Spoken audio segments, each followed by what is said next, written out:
Hi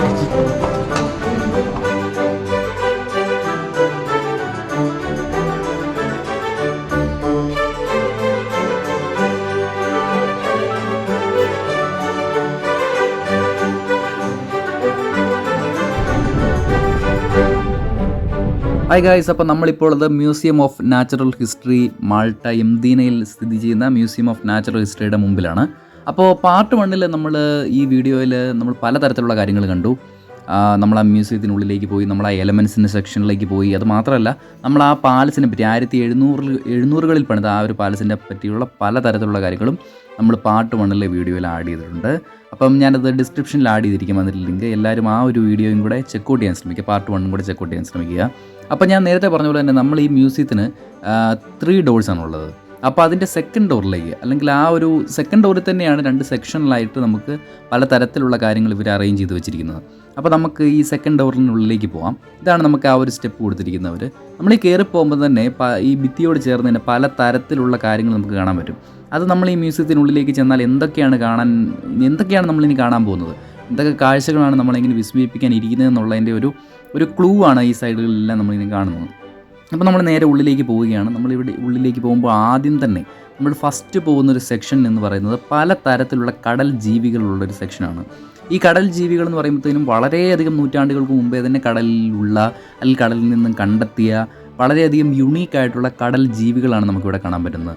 ഇതിൽ തന്നെ പലതരത്തിലുള്ള ഫോസിലുകൾ നമുക്ക് കാണാൻ പറ്റും. ഇവിടെ നമുക്ക് കാണാൻ പറ്റുന്നത് പലതരത്തിലുള്ള ഷാർക്കുകൾ, അതുപോലുള്ള പലതരത്തിലുള്ള ഫോസിലുകളും വളരെ യുണീക്കായിട്ടുള്ള ഫോസിൽസാണ് നമുക്കിവിടെ കാണാൻ പറ്റുന്നത്. ഇപ്പം നമ്മൾ ഈ കാണുന്നത് ഒരു ഷാർക്കിൻ്റെ ഒരു ഫോസിലാണ്.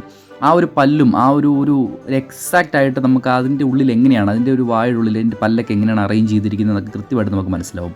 ഈ കാണുന്നത് അതിൻ്റെ പലതരത്തിലുള്ള ഫോസിൽസാണ്. ആ ഒരു ഷാർക്കിൻ്റെ ശരീരത്തിൻ്റെ പല ഭാഗങ്ങളിലുള്ള ഫോസിൽസ് വർഷങ്ങളായി മണ്ണിൽ എങ്ങനെ അടിഞ്ഞുപോയി, അല്ലെങ്കിൽ കടലിൻ്റെ അടിത്തട്ടിൽ അടിഞ്ഞുപോയി, അതൊക്കെ നമ്മൾ കണ്ടെത്തിയെടുത്ത പലതരത്തിലുള്ള ഫോസിൽസാണ് നമ്മളിവിടെ കൊടുത്തിരിക്കുന്നത്.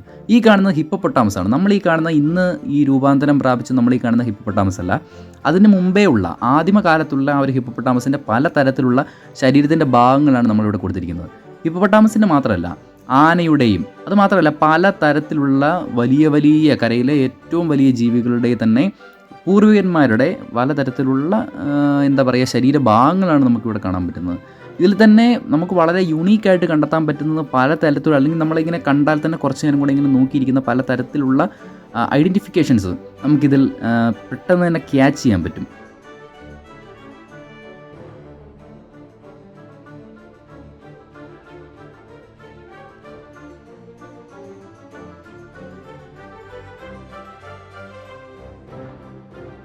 ഈ ഒരു കടൽ ജീവികളെ പറ്റിയുള്ള, അല്ലെങ്കിൽ കടലിൽ കാണപ്പെടുന്ന, അല്ലെങ്കിൽ കരയിൽ കാണപ്പെടുന്ന സ്പെഷ്യലായിട്ടുള്ള വളരെയധികം ഫോസിൽസ് ഉൾപ്പെടുന്ന ഈ ഒരു ഭാഗം കൂടാതെ തന്നെ ഇതിന് 2 സെക്ഷനായിട്ടാണ് ഇത് കൊടുത്തിരിക്കുന്നത്. ഒരു 2 റൗണ്ട് സെക്ഷനായിട്ടാണ് ഇത് കൊടുത്തിരിക്കുന്നത്. ഇവിടുന്ന് നമ്മൾ അടുത്തതായിട്ട് പോകുന്ന ഭാഗം, അല്ലെങ്കിൽ ഇവിടുന്ന് നമ്മൾ ഇറങ്ങി അടുത്തായിട്ട് പെട്ടെന്ന് തന്നെ കാണാൻ സാധ്യതയുള്ളൊരു ഭാഗം എന്ന് പറയുന്നത് ഈ സ്കെലിട്ടൻസ് കൊടുത്തിരിക്കുന്ന ഭാഗമാണ്. അങ്ങോട്ടാണ് നമ്മൾ ഇനി അടുത്തത് പോകുന്നത്.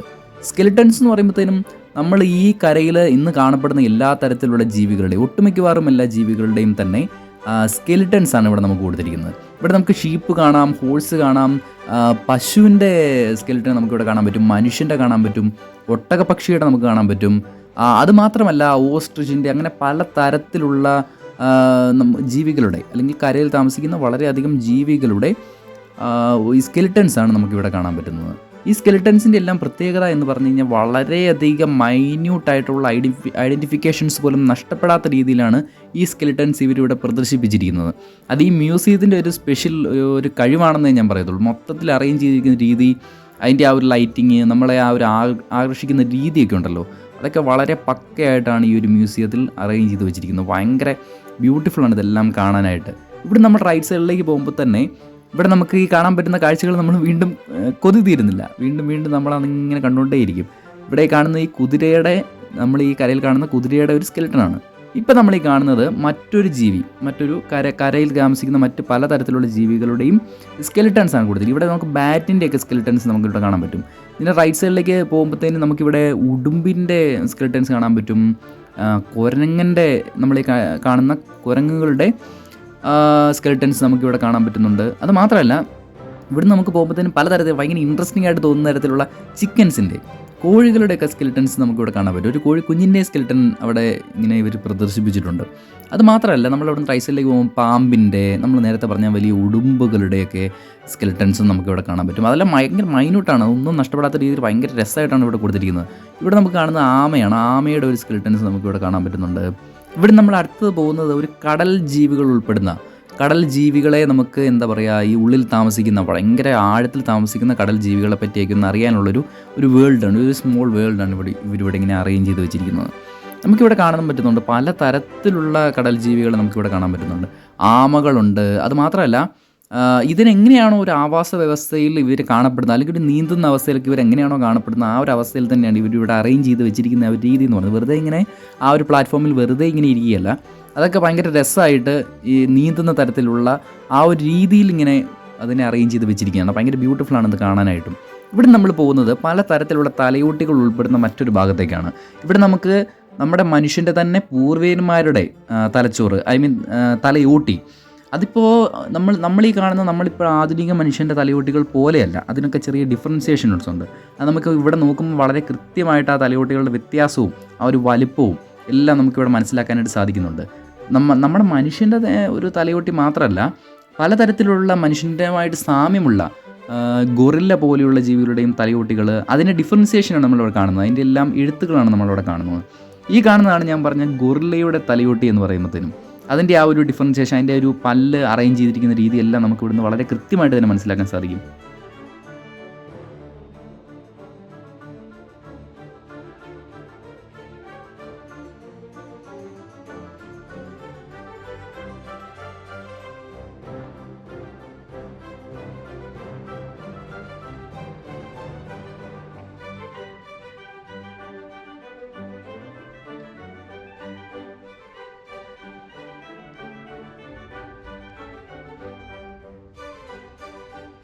അവിടുന്ന് നമ്മൾ തേർഡ് ഡോറിലേക്കാണ്, ഈ മ്യൂസിയത്തിൻ്റെ 3ാമത്തെ ഡോറിലേക്കാണ് നമ്മൾ പോകുന്നത്. ഇവിടെ നമ്മൾ കാണാൻ പോകുന്നത് മറ്റ് തരത്തിലുള്ള കാര്യങ്ങളാണ്. നമ്മൾ ഇതുവരെ കണ്ടെത്തിയ അല്ലെങ്കിൽ നമ്മൾ ഇതുവരെ താഴെ കണ്ട കാര്യങ്ങളല്ല, കുറച്ചും കൂടെ രസമായിട്ടുള്ള മറ്റു പല കാര്യങ്ങളാണ് നമ്മളിവിടെ കാണാൻ പോകുന്നത്. ഇവിടെ നമ്മൾ കയറുമ്പോൾ തന്നെ ഒരു ലെഫ്റ്റ് സൈഡിലായിട്ട് നമുക്കൊരു ഏരിയ കാണാം. അവിടെ നമ്മളെ സ്വീകരിക്കാനായിട്ട് 3 മുതലകൾ ഇങ്ങനെ പ്രിസർവ്ഡ് ആക്കി 3 മുതലകൾ ഇങ്ങനെ വെച്ചിട്ടുണ്ട്. ഒരു മുതല കുഞ്ഞുണ്ട്, ഒരു വലിപ്പമുള്ളൊരു മുതലയും പിന്നെ ഒരു മീഡിയം സൈസുള്ളൊരു മുതലയും നമുക്ക് ഇവിടെ കാണാൻ പറ്റും. ഇതെല്ലാം ഒറിജിനലാണ്, ഇതെല്ലാം പ്രിസർവ് ആക്കി ഇവരിവിടെ കീപ്പ് ചെയ്തിരിക്കുന്ന മുതലകളായിരിക്കാം. അങ്ങനെയാണ് ഇവിടെ എഴുത്തുകളിൽ നിന്നും മറ്റു കാര്യങ്ങളിൽ നിന്നൊക്കെ നമുക്ക് മനസ്സിലാക്കാൻ പറ്റുന്ന കാര്യം എന്ന് പറയുന്നത്. ഇവിടെ നമുക്ക് നേരെ പോകുമ്പോഴത്തേനും മറ്റ് പലതരത്തിലുള്ള സ്കെൽട്ടൻസ് നമുക്ക് ഇവിടെ കാണാൻ പറ്റും. ചെറിയ ഓന്തിൻ്റെ സ്കെൽട്ടൻസ് കാണാൻ പറ്റും. പാമ്പിൻ്റെ പടം നമുക്കിവിടെ കാണാൻ പറ്റുന്നുണ്ട്. പാമ്പിൻ്റെ പടം എന്നാണ് നമ്മുടെ നാട്ടിലൊക്കെ പറയാം. പിന്നെ അങ്ങനെ പലതരത്തിലുള്ള സ്കെൽട്ടൻസാണ്, മൈന്യൂട്ടായിട്ടുള്ള സ്കെൽട്ടൻസാണ് ഇവിടെ കൊടുത്തിരിക്കുന്നത്. ഇനിയാണ് നമ്മൾ ഏറ്റവും ഇൻട്രസ്റ്റിംഗ് ആയിട്ടുള്ള ഭാഗത്തേക്ക് പോകുന്നത്. ഈ കാണുന്നത് പലതരത്തിലുള്ള പക്ഷികളാണ്. ഈ ലോകത്തിൻ്റെ പല ഭാഗങ്ങളിൽ കാണപ്പെടുന്ന, പല ഏരിയാസിൽ കാണപ്പെടുന്ന പലതരത്തിലുള്ള പക്ഷികൾ. ആ പക്ഷികളെ തന്നെ പ്രിസർവ്ഡ് ആക്കി വെച്ചിരിക്കുകയാണ്. ഇവിടെ വരുമ്പോൾ നമ്മളോർക്കും ഇതിൻ്റെ ഈ തൂവലുകളും ഇതിൻ്റെ കൊക്കും എല്ലാം അറേഞ്ച് ചെയ്ത് അല്ലെങ്കിൽ ഒന്നും പണിതെടുത്ത ആ ഒരു രീതിയിലേക്ക് നിർമ്മിച്ചെടുത്താന്ന് വിചാരിക്കും. ഒരിക്കലുമല്ല, ഇതെല്ലാം ഒറിജിനൽ പക്ഷികളാണ്. ഒറിജിനൽ പക്ഷികളെ തന്നെ പ്രിസർവ്ഡ് ആക്കി വെച്ചിരിക്കുകയാണ്. അത് മരണപ്പെട്ട് കഴിയുമ്പോൾ അല്ലെങ്കിൽ എന്താ പറയുക, വേട്ടയാടി പിടിച്ച്, പണ്ടത്തെ കാലത്തൊക്കെ വേട്ടയാടി പിടിക്കുന്നവരുണ്ടായിരുന്നു. അങ്ങനെയൊക്കെ ഇത് പ്രിസർവ്ഡ് ആക്കി ഇങ്ങനെ വെച്ചിരിക്കുകയാണ് ഈ പക്ഷികളെ. അത് മാത്രമല്ല, അന്ന് അവർ വേട്ടയാടാൻ ഉപയോഗിച്ചിരുന്ന തോക്കുകൾ, ഗൺസ്, പെല്ലറ്റ് എല്ലാം നമുക്കിവിടെ കാണാൻ പറ്റും. പലതരത്തിലുള്ള ജീവികൾ, പലതരത്തിലുള്ള പക്ഷികൾ, ചെറുപ്പത്തിൻ്റെ അടിസ്ഥാനത്തിൽ പലതരത്തിലുള്ള രീതിയിലാണ് ഇവരിവിടെ അറേഞ്ച് ചെയ്ത് വെച്ചിരിക്കുന്നത്. ഒരേ വിഭാഗത്തിൽ പെടുന്ന പക്ഷികളെ തന്നെ ഒരു പ്രത്യേക വിഭാഗത്തിലും, അങ്ങനെ ഓരോ പെട്ടി ബൈ പെട്ടിയാണ് ഇവരിങ്ങനെ അറേഞ്ച് ചെയ്ത് ഇവിടെ ഇങ്ങനെ വെച്ചിരിക്കുന്നത്. വളരെ ചെറിയ പക്ഷികളെപ്പോലും വളരെ നന്നായിട്ട് വളരെ വൃത്തിയായിട്ട് ഇവർ കീപ്പ് ചെയ്തുകൊണ്ട് തന്നെ നമുക്ക് ഉള്ളിലേക്ക് എന്താണെന്ന് നമുക്ക് കൃത്യമായിട്ട് നമുക്ക് മനസ്സിലാക്കാനായിട്ട് സാധിക്കും. ഇവിടെ നമ്മളൊരു ടിക്കറ്റ് പ്രൈസ് കൊടുക്കുന്നുണ്ടെന്ന് പറഞ്ഞാലും ഭയങ്കര വെറുത്താണ് ഈ ഒരു ടിക്കറ്റ് പ്രൈസ് എന്ന് പറയുമ്പോൾ. അതിന് കാര്യം ഇതിനുള്ളിലേക്ക് നമ്മൾ കയറി കഴിഞ്ഞ് കഴിഞ്ഞാൽ ഒട്ടുമിക്കവാറും എല്ലാ കാര്യങ്ങളും നമുക്ക് മനസ്സിലാക്കാനായിട്ട് സാധിക്കും. ഇതിലൊരു ഇൻട്രസ്റ്റ് ഉള്ള ഒരാളും കൂടി ആണെങ്കിൽ ഒന്നും പറയാനില്ല, നന്നായിട്ട് തന്നെ മനസ്സിലാക്കാൻ സാധിക്കും. ഇവിടേക്ക് ഈ കാണുന്നതെന്ന് പറയുമ്പോഴത്തേനും പലതരത്തിലുള്ള ഭൂമിയുടെ പല ഭാഗങ്ങളിൽ കാണപ്പെടുന്ന പക്ഷികളാണ്. പലതരത്തിലുള്ള ഡിഫറൻസിയേഷൻ നമുക്കിവിടെ ബോഡിയിൽ കാണാൻ പറ്റും. ചിലത് നിറങ്ങളുടെ വ്യത്യാസത്തിൽ ചിലരെ ഐഡൻറ്റിഫൈ ചെയ്യാൻ പറ്റും. ചിലർക്കൊക്കെ ആണെങ്കിൽ ഈ കൊക്കുകളുടെ നിറമാണ് മാറിയിരിക്കുന്നത്. ചിലർക്കൊക്കെ ആണെങ്കിൽ ഈ കാലിൻ്റെ ആ ഒരു ആകൃതി, കാലിൻ്റെ ആ നഖത്തിൻ്റെ രീതി എല്ലാം ഇങ്ങനെ വ്യത്യസ്തമായിരിക്കും. അല്ല ഒരേപോലെ ആയിരിക്കില്ല. ഓരോ പക്ഷി വിഭാഗങ്ങൾക്കും ഉള്ളത് മറ്റൊരു പക്ഷി വിഭാഗങ്ങൾക്ക് കാണില്ല. എല്ലാം അതിൻ്റെ ഐഡൻറ്റിഫിക്കേഷൻസ് എല്ലാം വേറെ ആയിരിക്കും. ഭയങ്കര ബ്യൂട്ടിഫുൾ ആയിട്ടാണ് ഇവരിവിടെ ഇങ്ങനെ അറേഞ്ച് ചെയ്ത് ഇങ്ങനെ കൊടുത്തിരിക്കുന്നത്. ഈ നമ്മൾ ഈ കാണുന്നത് വളരെ ചെറിയ തരത്തിലുള്ള അല്ലെങ്കിൽ വളരെ മൈന്യൂട്ടായിട്ടുള്ള പക്ഷികളാണ്. ഈ പക്ഷികളെ തന്നെ ഇങ്ങനെ ഒരു ചെറിയ ബോക്സുകളിലാക്കി ഇവരിങ്ങനെ അറേഞ്ച് ചെയ്ത് വെച്ചിട്ടുണ്ട്. ഇതെല്ലാം നമ്മൾ ഈ അക്വേറിയം ബോക്സ് പോലെയാണ്, ഗ്ലാസ് ബോക്സ് ആണ്, നല്ല രസമാണ്. അതുകൊണ്ട് ഉള്ളിലേക്ക് നമുക്ക് എന്തൊക്കെയാണെന്ന് കൃത്യമായിട്ട് മനസ്സിലാക്കാനും സാധിക്കും. ഒരു കവറിങ്ങും ഓപ്പോസിറ്റ് അവിടെ ഒരു കവറിങ് ഇല്ലാത്തതുകൊണ്ട് വളരെ വ്യക്തമായിട്ട് തന്നെ വളരെ ട്രാൻസ്പെറൻ്റ് ആയിട്ട് തന്നെ നമുക്കത് കാണാനും പറ്റുന്നുണ്ട്. അപ്പം നമ്മൾ ഈ പക്ഷികളെ പറ്റിയുള്ള വിവിധ കാഴ്ചകൾ നമ്മൾ കണ്ടു. ഇവിടുന്ന് നമ്മളിങ്ങനെ ഇറങ്ങിയിട്ട് നമ്മളിനി അടുത്തതായിട്ട് പോകുന്നത് പല തരത്തിലുള്ള ഒരു സയൻസ് ലാബിൽ കയറിയൊരു ഫീലാണ് നമുക്കിവിടെ കയറുമ്പോൾ കിട്ടുന്നത്. പലതരത്തിലുള്ള ഇഴയുന്ന ജീവികളാണെങ്കിലും പലതരത്തിലുള്ള ജീവികളുടെ ഇങ്ങനെ പ്രിസർവ് ആക്കി ഇങ്ങനെ കീപ്പ് ചെയ്തിരിക്കുകയാണ് ഇവരിവിടെ ഇങ്ങനെ ചെയ്തിരിക്കുന്നത്. ഭയങ്കര രസമാണ്. ഒരു ബയോളജിക്കൽ ലാബിൽ ചെന്നൊരു ഫീലാണ്. ഇത് ഈ കാണുന്നതൊക്കെ പാമ്പാണ്. ഇതിനെയൊക്കെ നമുക്ക് പ്രിസർവ് ആക്കി ഇവരിങ്ങനെ ഇവിടെ സൂക്ഷിച്ചിരിക്കുകയാണ്. അത് മാത്രമല്ല ഇവിടെ ഏറ്റവും ഇൻട്രസ്റ്റിംഗ് ആയിട്ട് ഏറ്റവും വലിപ്പമുള്ളതെന്ന് പറയുമ്പോൾ ഈ നീരാളിയാണ്. ഇവനിങ്ങനെ കടലിൻ്റെ അടിത്തട്ടി കാണപ്പെടുന്ന ഏറ്റവും വലിപ്പമുള്ളൊരു നീരാളിയാണ്.